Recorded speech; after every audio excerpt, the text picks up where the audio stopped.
A few weeks ago, I did an unboxing and review of the Raspberry Pi 400, a small, powerful computer enclosed in a keyboard. Now that I have the thing, I need to start doing something with it, and of course, my first thought went to gaming. Today, I'm going to show you how to set up RetroPie, the most popular retro gaming solution for the Raspberry Pi. Besides showing you how to set it up, I'll also show you how to connect the controller and how to get your retro games on the device.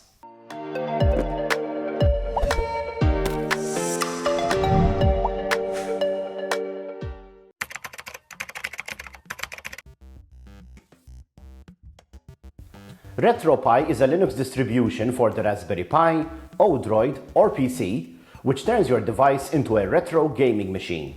RetroPie is a full operating system to which you can add packages later, or you can even install RetroPie on top of an existing Linux distribution.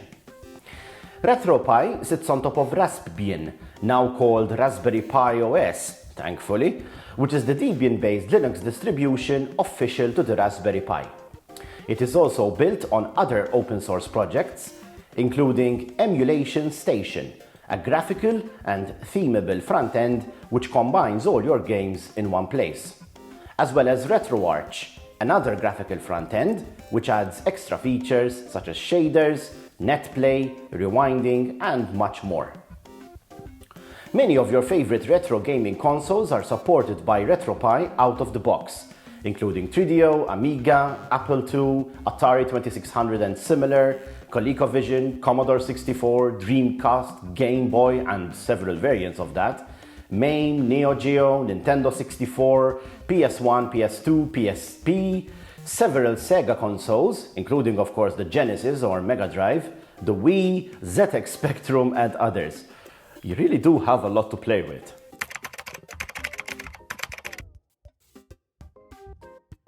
So the first thing you'll need to do is to get RetroPie on your SD card. Now the easiest way to do this is to use the Raspberry Pi Imager, link down in the video description. You can download it, in my case for macOS, but it's also available for Windows and Ubuntu. I'll go ahead and drag this to my Applications folder, and I should now be able to launch it.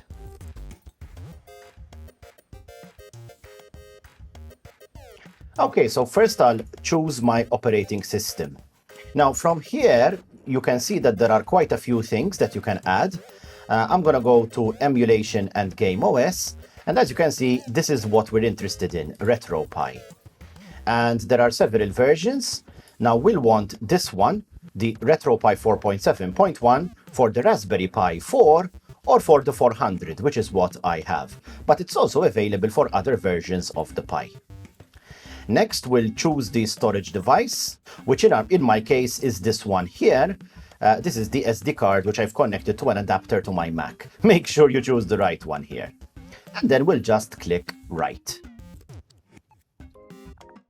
And basically, this will download RetroPie and also write it to the SD card. Okay, so as you can see, it's been written to the SD card, and it even verified that everything was okay. So let's now insert the card into the Raspberry Pi and see what happens.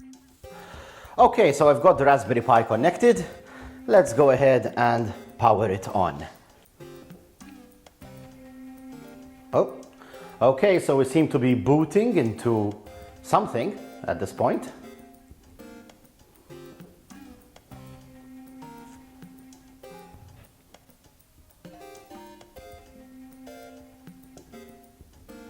Welcome, no gamepads detected. Okay, so obviously you need a gamepad. I'm going to try using my PS4 controller here. Now it does support wireless, but I don't think it does that in this wizard here. So I'm going to connect it via a cable and see whether we can do it that way.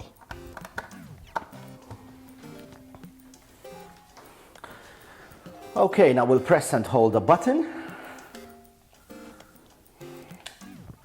And we'll need to configure the directions, so up, down, left, right.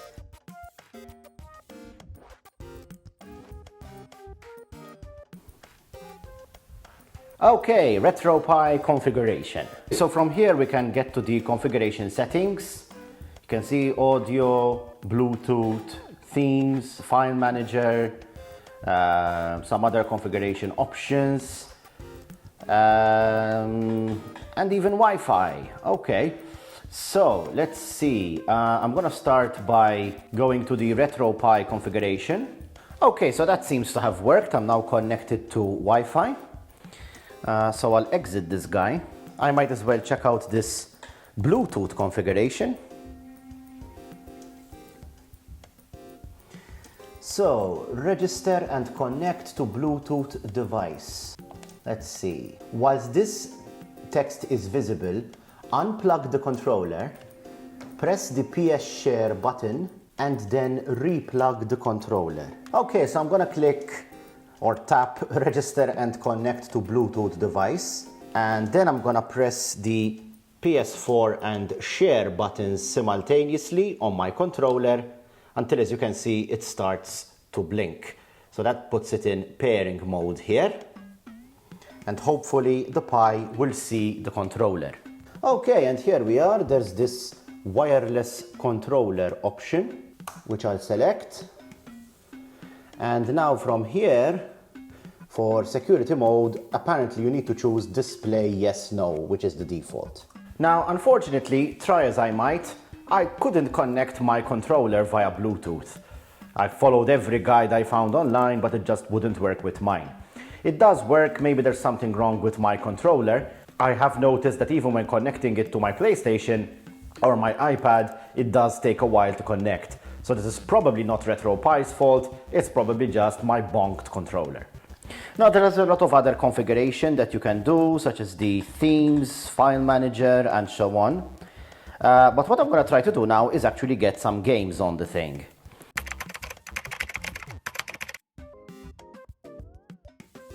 Now that we have RetroPie set up, we need to actually get games on it. Now, there are several ways of doing this, but I'm going to show you a quick and easy way. The problem is where you're going to get your games, or ROMs as they're called, in the first place. Now, this is a bit of a legal gray area. Certain software has been abandoned, it's called abandonware, and so you're kind of free to download the ROMs and use them as you wish. Legally speaking, you're only supposed to download games that you already actually own. And certain companies don't even allow you to do this, like Nintendo, who have actively gone after ROM distribution websites. Nevertheless, a simple Google search will yield thousands of game ROMs. Now, there are several ways of getting games onto the RetroPie, but according to the documentation, you can simply plug in an empty USB drive, and folders will be created on that drive for each of the supported emulators. We'll then be able to add our games to those folders. Okay, so what I'll do here is I'm going to create a folder inside my empty flash drive called RetroPie. So I have my trusty keychain pen drive here, which I'm going to connect to the Pi, and this should now be doing something. Now it says that if your pen drive has an activity light, you should simply wait for the activity light to stop. Mine doesn't, so I guess I'll just be waiting a few minutes. Hopefully in that time something will be happening. Okay, so I've plugged the disk back into my Mac, and now in the RetroPie folder, oh, here we go. There are some subfolders, and this is the folder where I'm gonna place my ROMs. Now, I've prepared some ROMs already, which are on my disk here. So all I need to do is basically copy them over.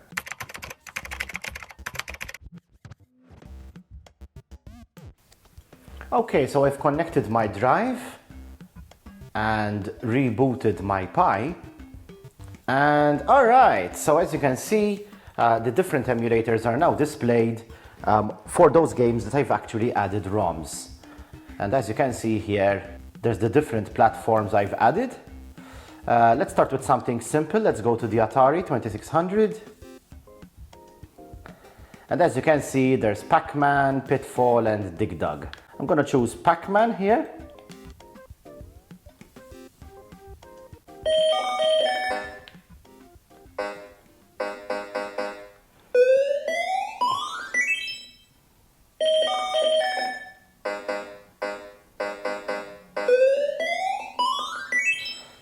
The ghosts The ghosts seem to be teleporting here.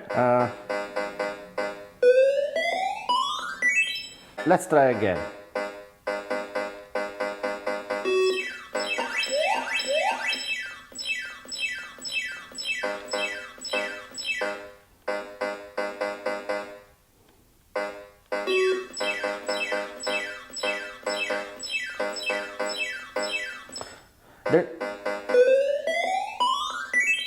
There seems to be something wrong with the movement of the ghosts.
Oh, crap.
Okay, a PlayStation 1 game now. This is Tekken 3.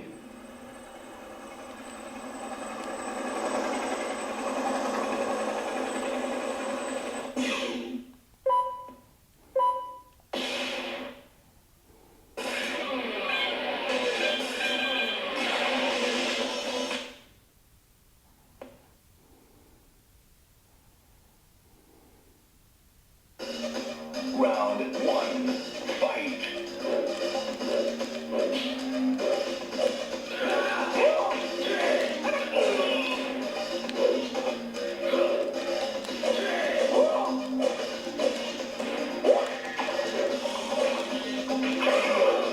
Oh yeah.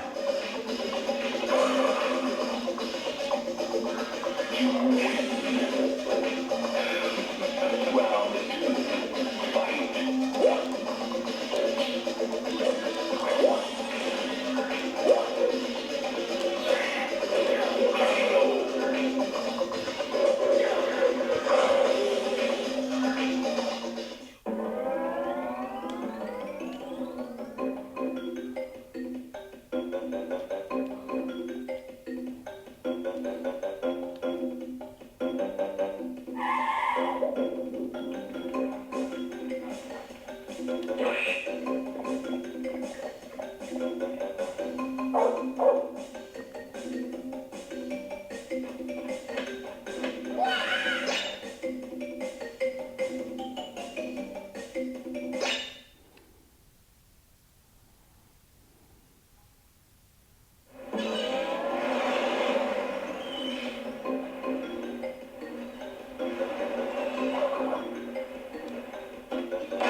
And on that horrible performance, we can see that that works pretty well too. Not everything works absolutely flawlessly, but that's just a matter of finding a good ROM and configuring the controller. But I was quite happy with the performance of retro consoles and even less retro consoles like the PlayStation.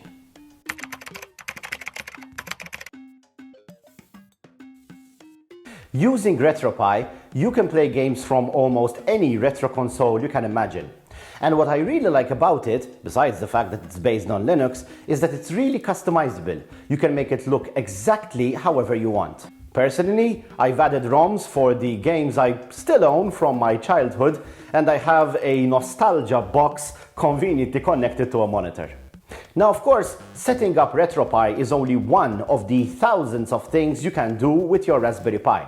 So, if you're into retro gaming, the Raspberry Pi, or technology in general, why not give this video a like and this channel a subscribe? And hit that bell notification icon to be notified when I release new content. I hope you've enjoyed this video, and until next time, thanks for watching.